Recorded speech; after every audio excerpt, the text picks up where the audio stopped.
Well, Johnny Somali has finally been sentenced 6 months in prison with labor in South Korea. So it's been a while since I've heard his name, but I know he was mixed up in a bunch of funny stuff. So let's recap in this Dexerto article about him, what actually went down. So let's see. It's like I said, it's been a while, so I don't even remember all the details, but I do remember it did become an international headline. Like it says right here, it garnered international media attention. Somali claimed that the law was unfair because another Korean streamer, Bong Bong, shared the same deepfake videos he had and wasn't facing consequences.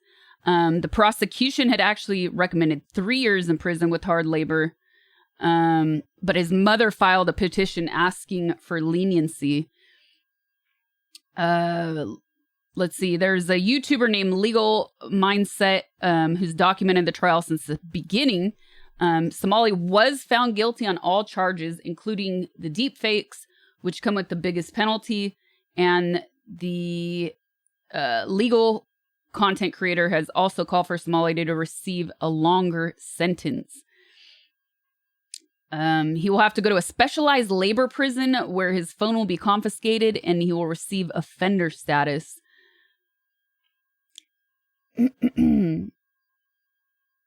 It'll also include 20 days in detention for business obstruction and distributing fabricated video material under the Special Act on the Punishment of Sexual Violence Crimes. The court also ordered a 5-year employment ban at institutions related to children, adolescents, and people with disabilities. Once his sentence concludes and he's deported, he'll be required to register as a sex offender in the United States. I think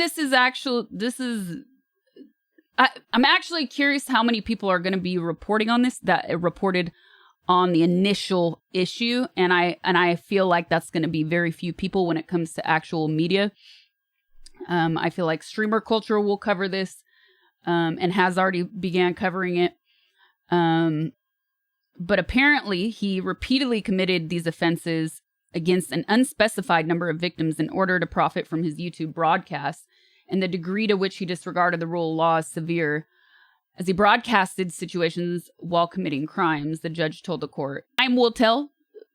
Will he have learned his lesson after serving time? I think the fact that he was actually charged and has to file as a sex offender is one of the most important things to note in all of this, really, because I think this will set a precedence that even something you did out of the country, outside of the United States of America, you could still be held responsible for once you're back home. And I think that's hugely important, especially with how much of this kind of disgusting, disturbing content we're seeing that is not consensual, of people's entire livelihoods being ruined for that matter. So I think that's super important. And I really hope that some major news outlets actually decide to cover this, because that is, for me, one of the most important things to come out of this. And secondly, I'm also curious if this will affect how streamers act moving forward, because personally,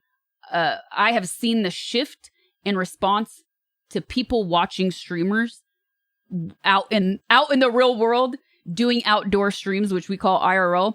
I've seen the shift in the disdain that has grown towards people because of bad actors that exist all over the space now, because people will just seemingly do anything for a click, which then turns into cash, whether it's on stream or on like a Twitter post.